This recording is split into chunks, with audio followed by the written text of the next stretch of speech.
ಮೋದಿಯವರು ಹಿಂದಿಯನ್ನು ಒಂದು ನ್ಯಾಷನಲ್ ಲ್ಯಾಂಗ್ವೇಜ್ ಮಾಡಬೇಕು ಅಂತ ಹೇಳ್ತೀವಿ, ನಾವು ಅದನ್ನು ಹೇರಿಕೆ ಅಂತ ಹೇಳ್ತೀವಿ.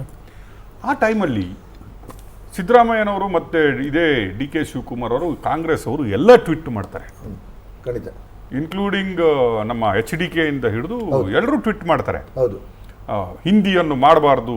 ಲೈಕ್ ತಮಿಳ್ನಾಡು ನೋಡಿ, ಒಂದು ತಮಿಳ್ನಾಡು ಗೋಸ್ಟ್ ವೆರಿ ಸ್ಟ್ರಾಂಗ್ ಹೋಗ್ತಾರೆ ಅವರು ಸೆಂಟ್ರಲ್ ಮೇಲೆ, ಹಿಂದಿ ಬೇಡ ಅಂತ ಹೇಳಿದ್ರೆ ಬೇಡ, ನಮಗೆ ಬೇಡ, ನಮ್ಮದೇ ತಮಿಳ್ ಫಸ್ಟ್ ಪ್ರಿಫರೆನ್ಸ್ ಅಂತ ಹೋಗ್ತಾರೆ.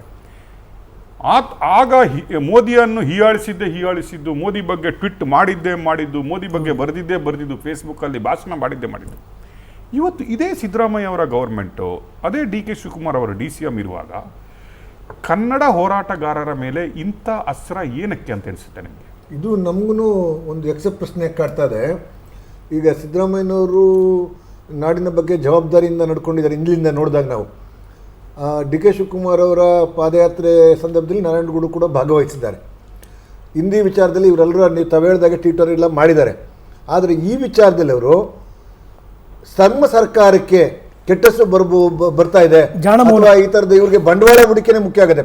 ನಮ್ಮ MB ಪಾಟೀಲ್ ಮೊನ್ನೆ ಹೇಳ್ತಾ ಇದ್ರು, ಇಲ್ಲಿ ಬಂಡವಾಳ ಹೂಡಿಕೆಗೆ ಕಂಪ್ನಿಗಳು ಬರುವುದಿಲ್ಲ ಅಂತೇಳಿ. ಅವ್ರಿಗೆ ಕಂಪ್ನಿಗಳ ಚಿಂತೆ, ಅವ್ರಿಗೆ ಇಲ್ಲಿ ಬಂಡವಾಳ ಹೂಡಿಕೆ ಚಿಂತೆ. ಆದರೆ ನಮಗೆ ನಮ್ಮ ರಾಜ್ಯದ ಅಸ್ಮಿತೆ ಚಿಂತೆ, ನಮ್ಮ ಕನ್ನಡದ ನೆಲದ ಭಾವನೆಗಳಿಗೆ ಅವ್ರು ಬೆಲೆ ಕೊಡೋದಿಲ್ಲ, ಕನ್ನಡದ ಭಾಷೆಗೆ ಬೆಲೆ ಕೊಡೋದಿಲ್ಲ. ಯಾರನ್ನ ತಂದು ಇಲ್ಲಿ ಸಾಮಾನ್ಯನ ತಳಮಟ್ಟದ ನೌಕರನಿಂದ ಹಿಡಿದು CEO ಅವರಿಗೆ ಅವರನ್ನೇ ಇಲ್ಲಿ ಇದು ಮಾಡುವಂಥದ್ದು. ಮತ್ತು ಇಲ್ಲಿನ ಕಸಗಳ ತಂದು ರಾಮನಗರಕ್ಕೋ ದೊಡ್ಡಬಳ್ಳಾಪುರಕ್ಕೋ ತಂದು ಸುರಿದು ನಮ್ಮ ನದಿಗಳನ್ನು, ನಮ್ಮ ಕೆರೆ ಕಟ್ಟೆಗಳನ್ನ ಹಾಳು ಮಾಡುವಂಥ ಕೆಲಸವನ್ನು ಮಾಡ್ತಿದ್ದಾರೆ. ಆದರೆ ಕಾಂಗ್ರೆಸ್ ಸರ್ಕಾರಕ್ಕೆ ಚಿಂತೆ ಇಲ್ಲ. ಈಗ ಅವರು ಅಧಿಕಾರಕ್ಕೆ ಬಂದ್ಬಿಟ್ಟಿದ್ದಾರೆ. ಈಗ ಇನ್ನೊಂದು ತಕ್ಷಣ ನಾವು ಇರ್ತೀವಿ ಅಂತ ಅಂದ್ಕೊಂಡಿದ್ದಾರೆ. ಹಾಗಾಗಿ ಅವ್ರಿಗೇನಾಗಿದೆ, ಅವ್ರ ಮೂಲ ಬಿರೋದು ಬಂಡವಾಳ.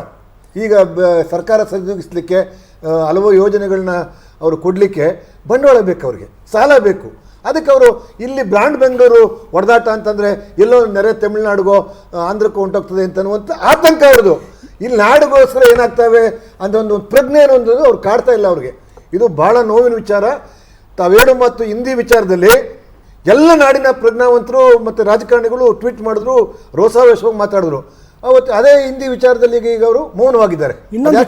ಗೊತ್ತಾಗಿಲ್ಲ ನಮಗೆ. ಇನ್ನೊಂದು ವಿಚಾರ ನೋಡಿ, ಅದೇ ಡಿ ಕೆ ಶಿವಕುಮಾರ್ ಮೇಲೆ ED CBI ಎಲ್ಲ ಕೇಸ್ಗಳಿದ್ದುವೆ, ಸಚಿವ ಸಂಪುಟ ಕರೆದ್ಬಿಟ್ಟು ಹಿಂದಕ್ಕೆ ತಗೊಳ್ತಾರೆ. ಇವ್ರು ನಾರಾಯಣಗೌಡರು ಹೋರಾಟ ಮಾಡೋದು ಯಾವುದು, ಕನ್ನಡ ನೆಲ ಜಲ ಭಾಷೆಗಳಿಗೆ. ಇವ್ರ ಮೇಲೆ ಕೇಸ್ ಹಾಕಿ ಮಟ್ಟಕ್ಕೆ ಹೋಗ್ತಾರೆ. ಇವ್ರ ಮೇಲೆ ಇರೋ ಕೇಸ್ಗಳೆಲ್ಲ ವಾಪಸ್ ತಗೊಂತಾರೆ ಹೊಲದೊಳಗಡೆ. ಮೊನ್ನೆ ನೋಡಿ ಶ್ರೀಕಾಂತ್ ಪೂಜಾರಿ 31 ವರ್ಷ ಕೇಸ್ ಅಂದರು. ಅವ್ರಿಗೆ ಇಡೀ ವಿರೋಧ ಪಕ್ಷದವರು, ಯಾರು JDS ಅವರು ಎಲ್ಲ ಹೋಗ್ತಾರೆ ಒಬ್ಬರು ಸಪೋರ್ಟ್ಗೆ. ಅದು ಹಳೆ ಕೇಸ್ ಓಪನ್ ಮಾಡಿದೆ ಅಂತ. ಇಲ್ಲಿ ನಾರಾಯಣಗೌಡರು ಕನ್ನಡ ನಾಡು ನುಡಿ ಭಾಷೆಗೆ ನೀವು ಕನ್ನಡ ಬೋರ್ಡ್ ಹಾಕಿಲ್ಲ ಅಂತ ಹೋರಾಟ ಮಾಡಿದ್ರಿ. ಕೆಲವ್ರು ಹೇಳ್ತಾರೆ, ಅವಾಗ ಹೇಳೋರು, ಜಾಣನಿಗೆ ಮಾತಿನ ಪೆಟ್ಟು, ದಡ್ಡನಿಗೆ ದೊಣ್ಣೆ ಪೆಟ್ಟು ಅಂತ. ಇವ್ರಿಗೆ ಎಷ್ಟೋ ಸರಿ ಹೇಳಿದ್ದೀವಿ, ಕೇಳಿಲ್ಲ. ಅವಾಗ ಏನು ಮಾಡಿದ್ರು, ಒಂದೊಂದು ಟೈಮ್ ದೊಣ್ಣೆ ಪೆಟ್ಟು ಬೀಳಬೇಕಾಗುತ್ತೆ, ಕೆಲವೊಂದು ಸಂದರ್ಭದಲ್ಲಿ ಬಿದ್ದಿರ್ತದೆ. ಅದಕ್ಕೆ ಇವರು ಈ ಸರ್ಕಾರ ಮಾಡೋ ಕೆಲಸನ ಕನ್ನಡ ಪರ ಹೋರಾಟಗಾರರ ಮಾಡಿದ್ರೆ, ನಮಗೆ ಅವರು ಕನ್ನಡ ಪರ ಹೋರಾಟಗಾರನ ಕರೆದ್ಬಿಟ್ಟು ಸನ್ಮಾನ ಮಾಡಬೇಕಿತ್ತು. ನಮ್ಮ ಪರವಾಗಿ ಅಧಿಕಾರಿಗಳ ಪರವಾಗಿ ನೀವು ಧ್ವನಿ ಎತ್ತಿದ್ದೀರಾ, ನಮ್ಮನ್ನು ಕಣ್ ತೆರೆಸಿದ್ದೀರಾ ಅಂತೇಳಿ ನಮಗೆ ಸನ್ಮಾನ ಮಾಡಿಬಿಟ್ಟು ಮಾಡಬೇಕಿತ್ತು. ಇವ್ರು ಅಂಥದ್ರಲ್ಲಿ ನಮ್ಮನ್ನು ಮಟ್ಟ ಹಾಕಿ ಜೈಲಿಗೆ ಹಾಕೋ ಕೆಲಸ ಇವರು. ಅದೇನು ಹೇಳ್ತಾರಲ್ಲ, ಕಳ್ಳ ತಿಂದು ಮೇಕೆ ಒರೆಸ್ಕೊಂಡದ್ದು, ಇವ್ರು ತಿಂದದ್ದನ್ನಲ್ಲವ ಕನ್ನಡ ಪರ ಹೋರಾಟಗಾರರ ಮೇಲೆ ಮಾಡ್ತಾರೆ. ಏನಕ್ಕೆ ಇವ್ರದ್ದೆಲ್ಲ ಬೆಳಗ್ಗೆ ಬರ್ತದೆ ಅಂತ BJP ಇವ್ರ ಮೇಲೆ ಇದಾಕಿದ್ರು. ಏನಂತ, ನೀವು ಕೋವಿಡ್ ಸಂದರ್ಭದಲ್ಲಿ ಮಾಡ್ತಿದ್ರಂತ. ಇವರು ಬಂದ ತಕ್ಷಣ 1 ತಿಂಗಳಲ್ಲಿ ಸಂಪುಟ ಸಭೆ ಕರೆದು ಕಾಂಗ್ರೆಸ್ಸಿಗರ ಮೇಲೆ ತೆಗೆದು ಕೇಸ್ಗಳನ್ನ ವಜಾ ಮಾಡಿಬಿಟ್ರು.